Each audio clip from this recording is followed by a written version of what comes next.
మహోన్నత భారతదేశానికి యుగ పురుషుడిగా వికసిత్ భారత్ మహాసంకల్పానికి దూరదృష్టి గల రూపకర్తగా ధర్మాన్ని, భారతీయ శాశ్వత నాగరికత విలువలను పరిరక్షించడంలో ఆచంచల నిబద్ధతను కనపరుస్తూ తన దూరదృష్టి గల నాయకత్వంలో 140 కోట్ల భారతీయుల ఆశయాలకు నూతన స్ఫూర్తినిచ్చి దేశాన్ని అపూర్వ ప్రగతి పథంలో వేగంగా ముందుకు నడిపిస్తూ ఆత్మనిర్భరత స్ఫూర్తిని, జాతి గొప్పతనాన్ని మరింత బలోపేతం చేసి ప్రపంచ వేదికపై భారతదేశాన్ని ఆత్మవిశ్వాసంతో కూడిన గౌరవప్రదమైన స్థానం నిలబెట్టిన మన గౌరవ ప్రధానమంత్రి శ్రీ నరేంద్ర మోదీ గారికి మన రాష్ట్ర ప్రజలందరి తరపున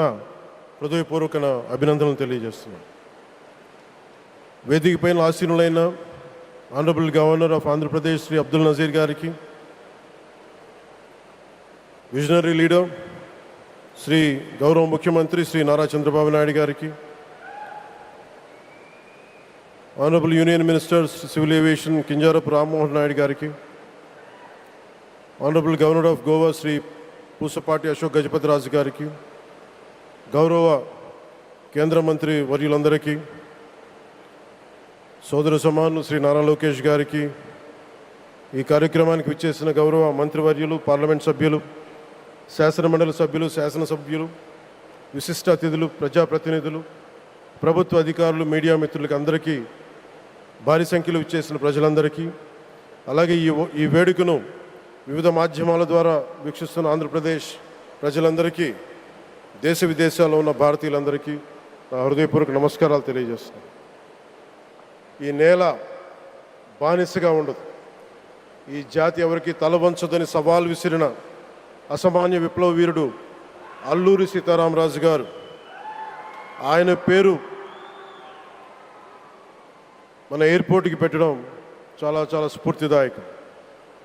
As we dedicate this airport to the people, one thought comes to my mind: Alluri స్ఫూర్తి రెక్కలపై ప్రపంచాన్ని చేరే ఆంధ్రప్రదేశ్.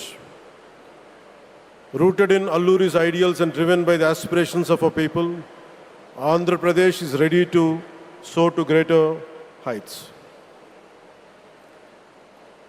ఈరోజు మన గౌరవ ప్రధానమంత్రి శ్రీ నరేంద్ర మోదీ గారి చేతుల మీదుగా అల్లూరి సీతారామరాజు అంతర్జాతీయ విమానాశ్రయానికి, జాతికి దీనిని అంకితం చేయటం ఆంధ్రప్రదేశ్ అభివృద్ధి ప్రస్థానంలో ఒక నూతన అధ్యాయానికి నాంది పలుకుతుంది. మోదీ గారి నాయకత్వంలో ఈరోజు 17,435 కోట్ల విలువైన అభివృద్ధి కార్యక్రమాలు ప్రజలకి అంకితం కావడం, అలాగే national highway projects, energy infrastructure ప్రాజెక్టులో ప్రారంభోత్సవాలు, శంకుస్థాపనలు జరగడం మన రాష్ట్ర అభివృద్ధిలో చాలా కీలకమైన ఘట్టం.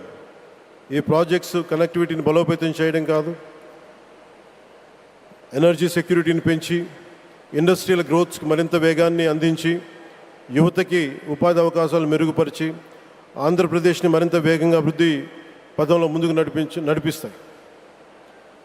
ఒక దేశం కేవలం ప్రకటనలతో అభివృద్ధి చెందదు, ప్రజల కళల సాకారం అయ్యే మౌలిక సదుపాయాలతో అభివృద్ధి చెందుతుంది. So honourable Modiji, your vision of Viksit Bharat and Atmanirbhar Bharat is transforming the nation across every sector, from highways to railways, from ports to airports, from digital infrastructure to defense, manufacturing and renewable energy. చరిత్ర కేవలం మన నిర్మించిన కట్టడాలను మాత్రమే గుర్తుంచుకోదు, వాటి ద్వారా నిర్మితమైన భవిష్యత్తుని గుర్తుంచుకుంటుంది. ఈ విషయం మీ నాయకత్వంలో ఆంధ్రప్రదేశ్కి లభిస్తున్న అభివృద్ధిలో చాలా చాలా స్పష్టంగా కనిపిస్తాం. ఇదివరకే విశాఖపట్నంలో 2 లక్షల కోట్ల పైగా పెట్టుబడులు, అందులో ఎన్టీపీసీ గ్రీన్ హైడ్రోజన్ హబ్, జాతీయ రహదారులు, రైల్వే ప్రాజెక్టులు, అలాగే అమరావతి కోసం 50,000 కోట్ల పెట్టుబడులు, రాయలసీమ అభివృద్ధికి 13,400 కోట్ల ప్రాజెక్టులు మన రాష్ట్ర అభివృద్ధికి బలమైన పునాది వేస్తున్నాయి. South Coast railway zone at Visakhapatnam ఏర్పాటు ద్వారా ఆంధ్రప్రదేశ్ ప్రజల చిరకాల ఆకాంక్షను సాకారం చేస్తుంది. ఈ కార్యక్రమాలు మరిన్ని పెట్టుబడులు ఆకర్షించడంతో పాటు ప్రత్యక్షంగా పరోక్షంగా 20 లక్షల పైగా ఉపాధి అవకాశాలను సృష్టించి స్టేట్ ఇన్ఫ్రాస్ట్రక్చర్ని మరింత బలోపేతం చేస్తూ ఆర్థికాభివృద్ధికి మరింత బలాన్ని అందిస్తున్నాయి.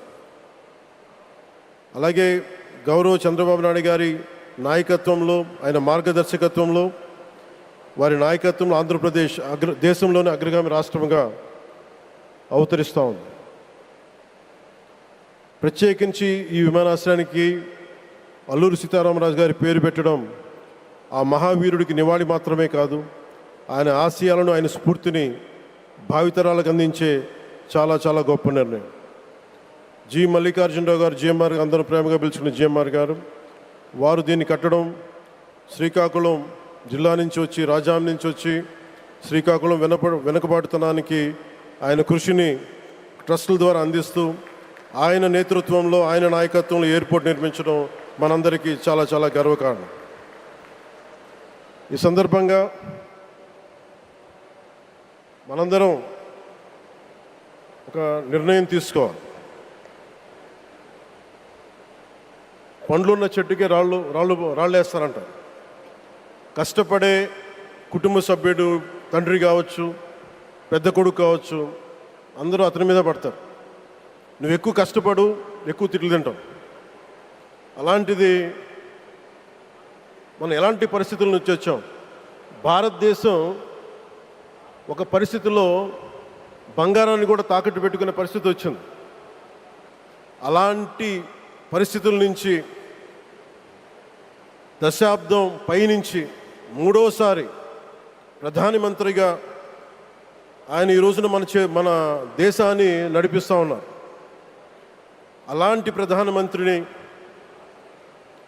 చాలామంది ఆయన మీద మాట్లాడుతూ ఉంటే, ఆయన్ని అనకూడని మాట్లాడుతూ ఉంటే నా గుండె కదిలించేసింది, నా కన్నీళ్ళు వచ్చినాయి, బాధ వచ్చింది.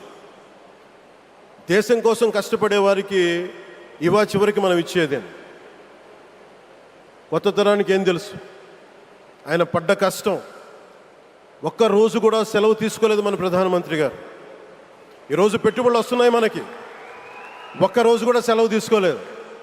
శత్రు దేశాలు, మన అభివృద్ధికి ఈర్ష్యపడే పశ్చిమ దేశాలు, వీటన్నిటినీ తట్టుకొని ఒకవైపు విదేశాల్లో ఉండే శత్రువులతో పోరాడాలి, దేశాన్ని అభివృద్ధి పదంలో తీసుకెళ్దామంటే అంతర్గత శత్రువులతో పోరాడాలి. అలాంటి వ్యక్తికి మనం ఇవ్వగలిగేది కేవలం మేమున్నాం మీ వెంట, మీ మీద మాట పడితే అది మా మీద పడ్డట్టే, అదే మనం వారికి ఇవ్వాల్సింది. నిజంగా ఆయన జంతర్ మంత్రులు అన్ని మాట్లాడుతూ ఉంటే నేను ఈ రోజున ప్రధానమంత్రి గారికి ఒకటే ఇస్తున్నాను, మిమ్మల్ని కొట్టే నాయకుడు లేడు ఈ భారతదేశంలో, రాబోడు. ఎందుకంటే మీరు పడ్డ శ్రమ, మీరు పడ్డ కష్టం ఎవరు తీసుకోలేరు. ఎన్ని బాధలు పడ్డా, ఎన్ని దెబ్బలు తిన్నా ఈరోజు మనం గర్వంగా చెప్పుకుంటున్నాం. మన ఉత్తరాంధ్రకి ఎయిర్పోర్ట్లు వచ్చినాయి, ఇన్ని లక్షల పెట్టుబడులు వచ్చింది ఆంధ్రప్రదేశ్కి. కానీ ఇవన్నీ తట్టుకొని చెయ్యాలి అంటే 144 కోట్ల తాలూకు ప్రజల ఆకాంక్షల్ని ఎంతోమంది వెనక్కి లాగుతున్నా, ఒకళ్ళు ముందుకు తీసుకెళ్లాలంటే ఎంతమంది తిడుతున్నా, విమర్శిస్తున్నా తీసుకెళ్తున్నారంటే ఒకే ఒక్క నాయకుడు ప్రధానమంత్రి శ్రీ నరేంద్ర మోదీ గారు. నేను ఎందుకు తపన పడ్డాను, నేను అలయన్స్ కోసం ఎందుకు తపన పడ్డాను, మీ నాయకత్వం మాకు కావాలి ఎందుకు తపన పడ్డానంటే, ఈరోజు ఎయిర్పోర్ట్ ఆపేశారు. ఒక చిన్నపాటి ఎర్ర బస్సు కూడా రాని చోట ఎయిర్పోర్ట్ అవసరం లేదన్న వ్యక్తులకి సమాధానం ఇదే. ఇన్ని వేల మందికి ఇన్ని వేల కోట్ల పెట్టుబడి వచ్చింది అంటే, ఆశీస్సులు కావాలంటే దేశం కోసం నిలబడే నాయకుడికి మన అండగా ఉంటే ఏం జరుగుద్ది అంటానికే ఈ భోగాపురం ఎయిర్పోర్ట్ ఈరోజు ప్రారంభోత్సవం నిలువెత్తు నిదర్శనం. ముఖ్యంగా 25 సంవత్సరాలు లోబడి ఉన్న పిల్లలున్న ప్రతి ఒక్కరికి కూడా నేను ఈ సందర్భంగా తెలియజేస్తున్నాను, పిల్లల్ని సరైన దారిలో పెట్టడం, సరైన సంస్కారాలు నేర్పించడం చాలా చాలా అవసరం. ఈరోజు పొద్దున్నే ప్రధానమంత్రి గారి స్టేట్మెంట్ చూశాను. ఆయన తిట్టిన ఎన్ని దూషించారో వారిని కూడా పెద్ద మనసుతోటి క్షమించారు ఆయన. అలాంటి ప్రధానమంత్రి గారికి మీ పాదాలకు నేను నమస్కారం తెలియజేస్తున్నాను. నిజంగా మీ ఉన్నతి, మీ ఔన్నత్యం ఈరోజు చాలా చాలా స్ఫూర్తిదాయకం.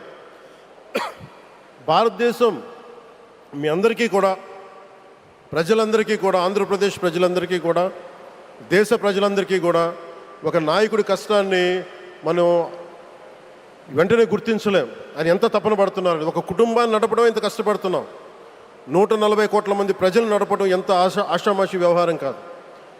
ముందుకు తీసుకెళ్లే నాయకుడికి తెలుస్తుంది. అలాంటి వ్యక్తికి మనం ఏమి ఇవ్వగలం. దేశాన్ని నడిపించడం అంటే రామకార్యం లాంటిది. హనుమంతుడు లంకకు లంఘించినప్పుడు అనేక అవంతరాలు వచ్చినాయి, అనేక అడ్డంకులు వచ్చినాయి. రామకార్యం చాలా గొప్పది. అలాగే ఈరోజు ప్రధానమంత్రి గారు దేశాన్ని ముందుకు నడిపించేది బృహత్కార్యం, అది చాలా మహాకార్యం. అది అలాంటి వ్యక్తికి మనం ఇవ్వగలిగేది, హనుమంతుడికి మనం ఏమి ఇవ్వగలం? నువ్వెంత గొప్పగా లంఘించావు, ఎంత కష్టపడ్డావు. ఏ దేవతకైనా ఇవ్వాల్సిన స్తుతే. వాళ్ళు మన నుంచి ఏమి కోరుకోరు. ఒక తల్లిదండ్రులకి మనం ఏం కోరుకోరు. అమ్మ నువ్వు మా కోసం కష్టపడ్డావు, నాన్న నువ్వు మా కోసం కష్టపడ్డావు అని. అలాగే ఈ దేశ ప్రధానికి, సెలవు తీసుకోకుండా పనిచేస్తున్న ఈ దేశ ప్రధానికి మనం ఇవ్వగలిగేది, మీరు మా కోసం ఎంత కష్టపడ్డారు, మీరు మా కోసం నిరంతరం ఎంత శ్రమ తీసుకున్నారని చెప్పడమే మనందరి కర్తవ్యం. అలాంటి గౌరవ ప్రధానమంత్రి గారికి మనస్ఫూర్తిగా మీరు అనుకున్నంత కాలం అధికారం మీరు వద్దంటే వదలాలి, కానీ అధికారం మీ చేతుల్లోనే ఉంటుంది. దానికి మేమందరం నిరంతరం కృషి చేస్తామని తెలియజేసుకుంటూ, భారతమాత ముద్దుబిడ్డ మన ప్రధానమంత్రి నరేంద్ర మోదీ గారికి ధన్యవాదాలు తెలుపుకుంటూ, ఒక్కసారి ఆయనకి ఇవ్వగలిగేది భారత్ మాతకి జయజయలు చెప్పుకుంటూ సెలవు తీసుకున్నాను. భారత్ మాతాకి. గౌరవ ప్రధానమంత్రి గారికి మరోమారు ధన్యవాదాలు తెలుపుకుంటూ, మీ ఆశీస్సులు మా అందరికీ కావాలి, రాష్ట్రానికి కావాలని తెలియజేసుకుని సెలవు తీసుకున్నాను. జై భారత్ అండ్ జై హింద్.